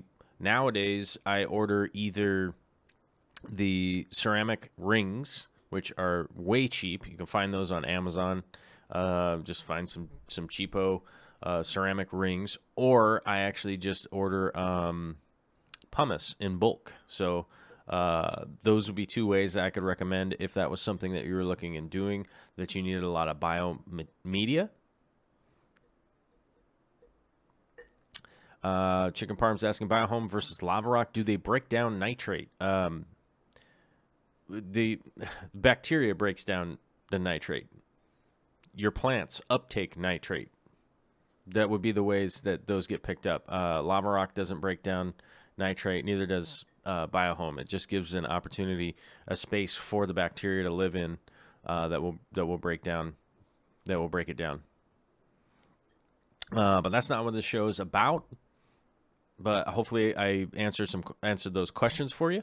That's not a product I like to talk about. I guess we'll put it that way. I don't like to give out advertising for it, because I'm like, buy pumice, buy some ceramic rings. It doesn't matter what company you're coming from. You don't want a sticker on a bucket that you have to pay an extra $30 for a sticker. It's just a waste of money to me, personally. And oftentimes, the people that are maybe selling it or whatever, you know, I read that they can house that type of bacteria. Yes, it's just more surface area. Let's see. Chris says the Depot Mix Professional of Denarel contains bacteria balls. Yep, that's true. It's just a porous material where there's more surface area for bacteria to hang out. That's basically what you're trying to do. No, I was just, there's no negativity there. Okay, let me explain. It's a product name. I put out a video a long time ago about C-Chem Matrix, right? It's a product name on a bucket. That's my opinion on it. And I don't feel like overpaying for a bucket or a sticker. That's how I feel. So I feel the way that I do it is so that I can save a little bit of money and use that money for something else, like more guppies or something. I order pumice or the ceramic rings. That's plenty sufficient surface area. It's a great way to do it. I don't even know any of the companies I get it from. I just buy it in bulk so I can get it much cheaper. In my experience, lava rock hasn't been the greatest thing because the holes in lava rock are super big. So that's why I was saying I either get the ceramic rings or order pumice online, like on Amazon or something like that. Let's see. NC Fishman, do biological fast starters work, like balls with bacteria inside of them? If you want balls with bacteria inside of them, order or get yourself some moss balls that are in a cycled tank. That would be just about the only thing. That would be the only thing that really is like a for sure place where bacteria is going to be. Is if you had a moss ball that was growing in a cycled tank, it's going to be a great way to get it. Melissa Coleman with the super chat of $5 saying, "You're awesome. Thanks for grabbing my chat question." Oh, you're very welcome. I always try to grab stuff out of the chat when we get to those parts in the show. I know that some people have been frustrated at certain times that they feel like the only way to get me to answer a question is to super chat, and that is far from the truth. This is a back and forth conversation as much as I can. Obviously, you guys are on a delay, so it's a little bit weird to try and just go back and forth, but it's because of trolls and like bots and stuff like that we have to be on a delay and we can't be live. I know that it sounds weird that you guys are on a delay, but you are. Because we have to moderate, right? Let's see. Barbara Jackson says, any porous item that doesn't break down or leach anything bad, is easy to clean, will hold bacteria. There you go. Exactly. Mellow Moogle is giving me a hard time right now. They're marketed as moss balls. Yes, they are, and actually a form of algae, but that's going to be the only type of ball in my experience that has bacteria on it. That's going to be the one that you want to go for. Find a moss ball that has been in a cycled aquarium. It's a great way to seed. It's a great way to seed your next aquarium, like the one that you're setting up. I'll definitely be giving you guys a walkthrough when I set up the 60 cube and show you guys how I'm going to seed that aquarium, plus a little extras that I'll be making some little videos about the pumice, because I got a bunch of pumice that came in finally. I don't know where I got it from. The moon, I think, might be where it came from, but seeming like how long it took me to get it, it might have been where it was from. I don't know. It was falling from the sky. So chicken parm, I was just saying that you could go with lava rock, and in my experience, it was such a trouble. Like, it would get so gunked up with stuff. I just didn't find it to be really that beneficial for me, you know. And that's kind of like one of those weird things where I'm like, my experience wasn't that great with it. I tried to get it to work because it's super easy for me to get lava rock around here. Like, it is unimaginably easy to just drive right over there, get lava rock, come right back. Super easy, but kind of, you know, it just didn't work, man. I just had way too many problems with it. Madison MA, hi, and Loops LA, what's up? How you doing? Hard Cheese says both Biohome and Marine Pure work best in shower filters. Yeah. So back to the question of the bio balls. People were asking about bio balls, and I got to find that real quick. Where did that go? Because I want to answer that a little bit. Gosh, who was answering? Let me see. Where did it go? Okay. Sorry, I can't find who is asking the question. Okay.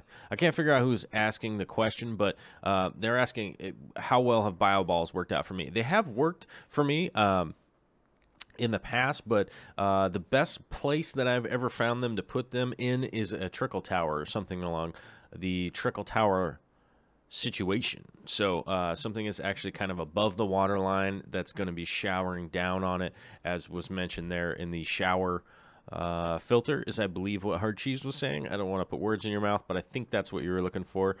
Basically like a trickle tower. So if you have stuff that's above the water line, those work fantastically. They're super easy to like move around and maintain, and they really kind of do the trick in regards to, like, you know, what they're trying to get done there. So though they work great for that application, I wouldn't really use them for the submerged underwater because there really just isn't a whole lot to that,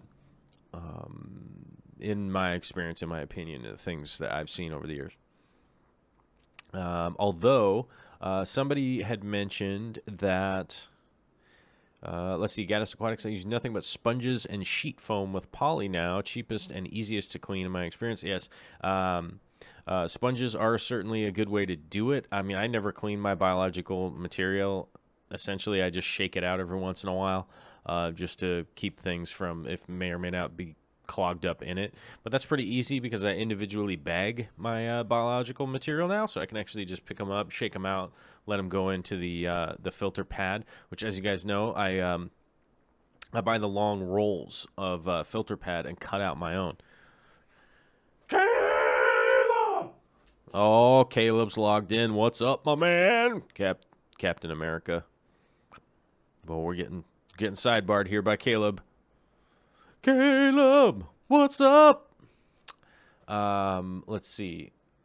Barbara Jackson says, I have an extra sponge in a 10-gallon that has only Christmas moss and one anubias, snails, but no fish. Been in there like 3 months. Could that be considered seeded even with no fish?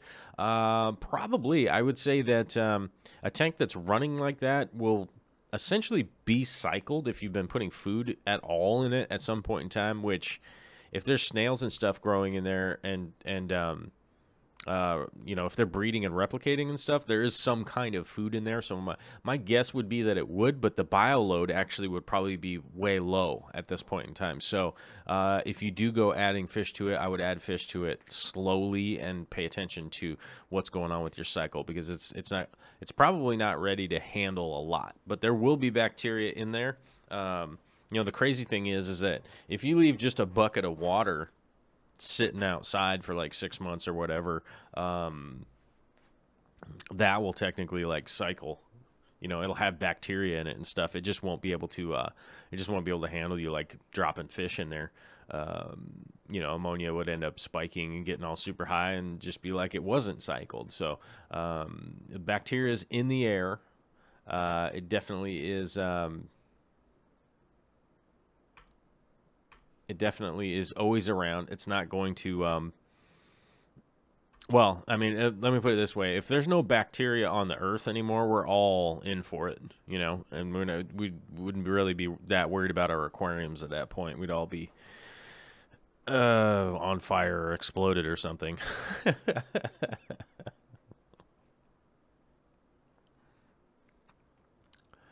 Let's see.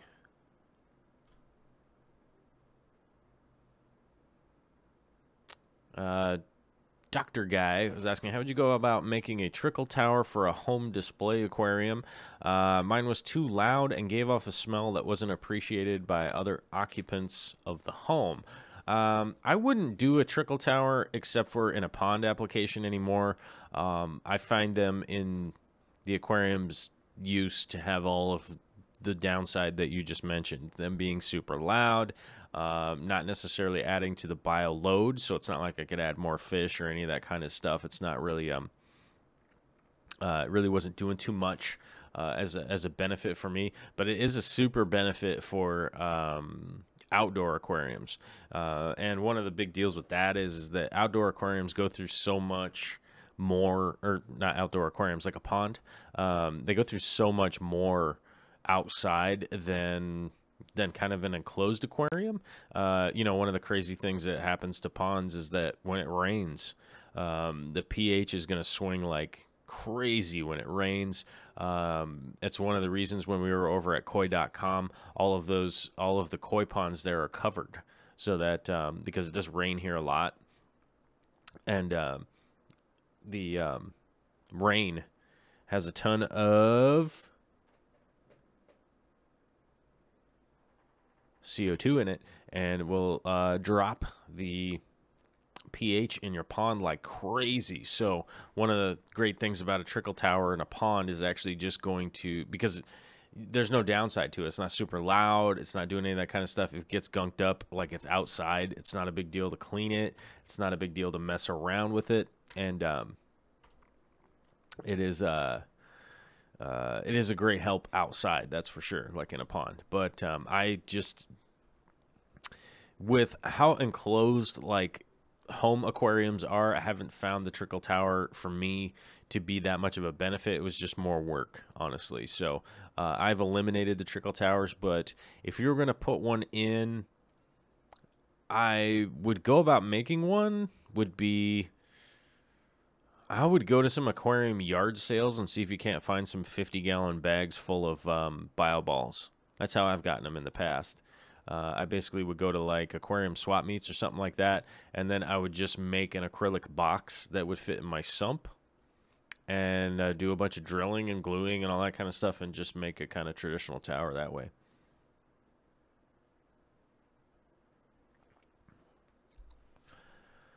Let's see here. Let's catch up with some of the chat. We've only got 5 minutes left, you guys. So, oh yeah, shameless self-plug. Check out the Patreon.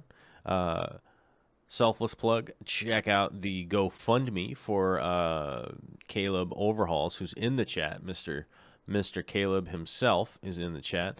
Check out the GoFundMe. Hopefully the link has popped up in there, and hopefully the link is in the description down below, I think. Yeah. Check all that out, and we'll try to just run through the lightning round here and answer some stuff. Let's see. Yeah. Fuzzy Fist is asking, Dear Joel, would a mix of Eco-Complete with hashtag Fluval Trippin' be okay to grow some crypt? Cryptocrine? Yes, you would be handy dandy with the cryptocrine. No problems at all growing crypts with that. You definitely get that thing, could definitely get that thing sorted and grow them no problem.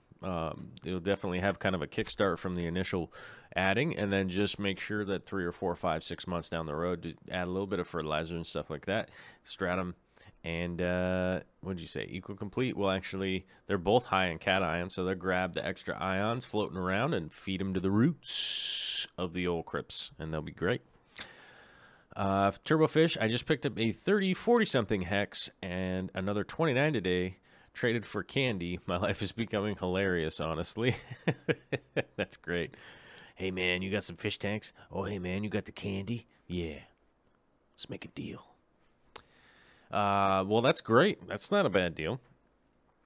Drew Schmidt says, no bacteria equals Chernobyl, where the leaves never rot because there's no bacteria from radiation. Yeah, that is a huge mess out in Chernobyl for sure. I don't know if you've seen any of the new species of birds and stuff like that are adapting to the high radiation out there. Nature just keeps going. Billy Kettner, does anyone know how to feed a Hygrophila compacta plant, root feeder or column feeder? You will need, Billy, you will need some root tabs. There are lots of them out there. Aquarium Co-op had some root tabs. I was using those last night. Seachem's root tabs are pretty darn good. Those are the first two that come to mind.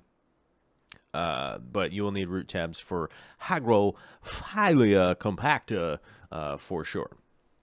It's definitely a big help on that one, and it will go robust. That is for sure. Let's see. Thank you, Charlie List. Later, people. Thoughts and prayers, Candy from Charlie List. Oh, he doesn't like to stay all the way to the end.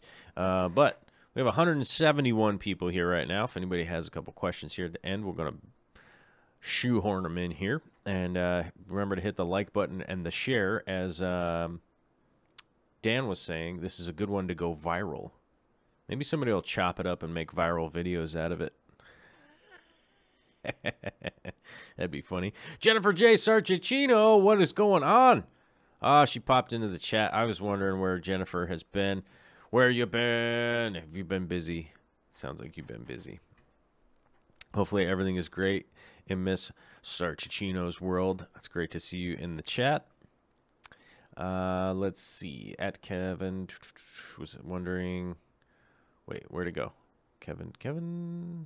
Are you having problems with the reefs? Seems you don't show it much lately. Well, the reef's just kind of doing the reef stuff. I don't really have any, not having like problems with it. I just haven't been doing reef videos.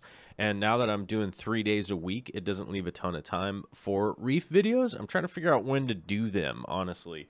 My reef tank is my hobby tank, so it's not necessarily my I gotta make videos out of it tank. It's not really like, I don't know.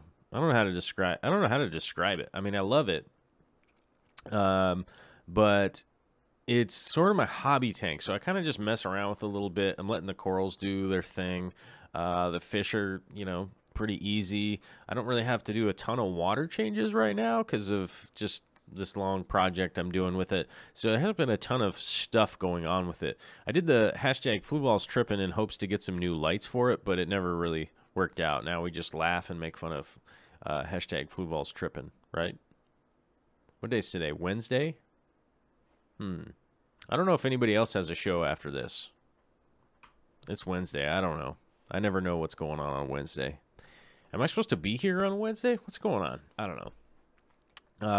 Aqua Naturalist asking a last minute question. Can you use a syringe to put liquid fertilizer directly into your substrate, such as Seachem Flourish? Well, I mean, you could do that, but it would actually just float back. It would just end up in the water column. Liquid fertilizer is intentionally made to get dispersed throughout your water column. That's the whole point of it being a suspended fertilizer. I would get some root tabs. They're actually pretty affordable, not that expensive, and they will last you a long time. Because you don't need to put a ton of them into an aquarium, at a time, and they last a long time. So, just kind of that's the way I would go. I don't think syringing into the substrate would do much.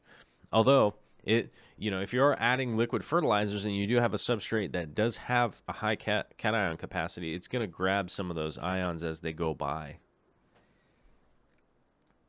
as they go flying on by. They'll do that. Let's see here. Miss Sarchicino has been working and missing hanging out with everybody. Work's been getting the best of Jennifer. Oh no, I missed. Well, hopefully your work will calm down or something, and then we'll be able to come hang out at some point in time. It'd be great to see you again. Let me see. Looks like we're coming up on the end of the show. I'm going to blow it up. Nathaniel John is asking, what was your preferred temp to keep betas at? 72 degrees was my was generally where I kept them. It was the easiest. That was the easiest spot to keep them there, and that was the easiest way to do it, was keep them at 72. Because if it went up a little bit, not a problem. If it went down a little bit, not a problem also. All